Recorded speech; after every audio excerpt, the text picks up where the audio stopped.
राधे राधे, जय श्री कृष्णा, जय श्री श्याम। कैसे हैं सभी श्याम भक्त? उम्मीद करती हूँ कि आप सब लोग अच्छे होंगे।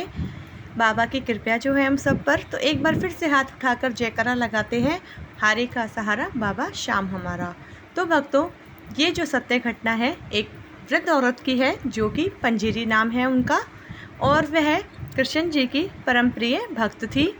बहुत ही वृद्ध थी वो, और एक छोटी सी कुटिया थी यमुना किनारे उनकी, और वहाँ पर उन्होंने एक गाय पाली हुई थी। तो भक्तों, क्या करती थी पंजीरी? पंजीरी कृष्ण जी के मंदिर में जाया करती थी और उनके लिए प्रसाद बना के ले जाती थी, और उनके लिए अपनी गाय का दूध भी लेके जाया करती थी।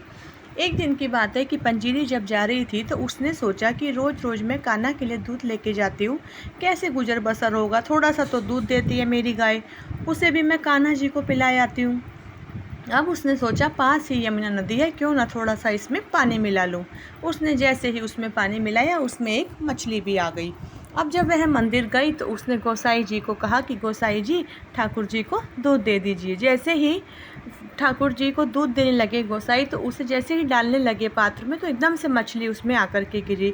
उन्होंने जैसे ही देखा कि मछली आई, तो उन्होंने वृद्ध औरत जो कि पंजीरी थी उसको खरी खोटी सुनाई कि ऐसी कैसा दूध लेकर आती हो कान्हा जी के लिए, वो भी पतला सा दूध, और ऊपर से मछली भी।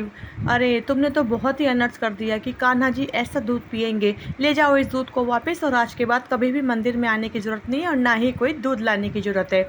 मतलब पंजीरी को काफ़ी खरी खोटी सुना करके वापस भेज दिया। अब पंजीरी बेचारी बड़बड़ाती हुई रास्ते में आई और घर आकर के परेशान हो गई कि अब कैसे मेरा गुजर बसर चलेगा।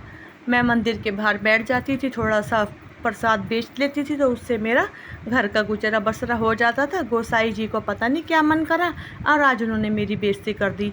और अगर पानी में मछली दूध में आ भी गई तो बेचारी मछली का क्या कसूर।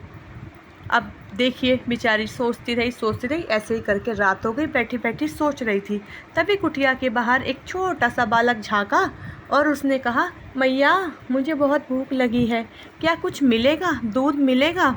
अब जो बुढ़िया थी पंजीरी, वो सोच में पड़ गई कि नहीं नहीं, दूध नहीं है, जा। फिर वो बोला, मैया मुझे बहुत भूख लगी है, मुझे दूध दे दे। तो बोली, दूध है पर सुबह का है, और वैसे भी उसमें पानी मिला हुआ है। तो मैया तू इतना क्यों तंग कर रही है, जैसा भी दूध है तो मुझे पिला दे, मुझे भूख लग रही है।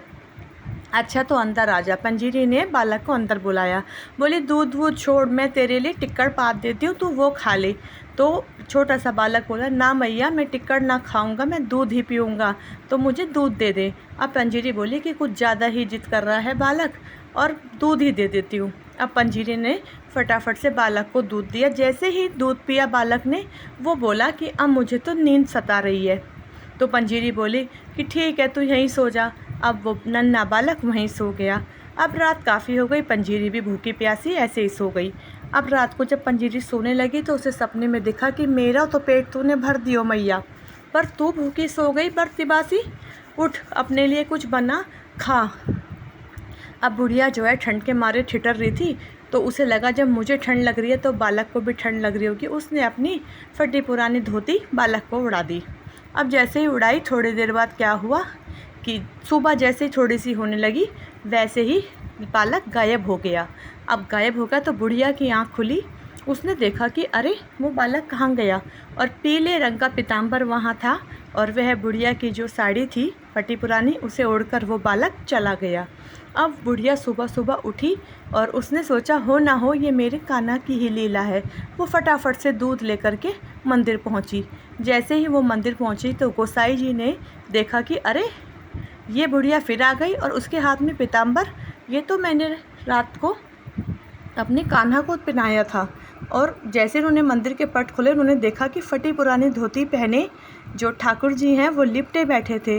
देख करके गोसाई जी हैरान हो गए, बुढ़िया के आगे हाथ जोड़कर खड़े हो गए कि हे बुढ़िया माई, तेरी सेवा से प्रसन्न हुए कान्हा, तू कितनी धन्य है कि रात को मैंने ठाकुर जी को यहाँ छोड़ा था और वह दूध पीने के लिए तेरी कुटिया पर ही आ गए।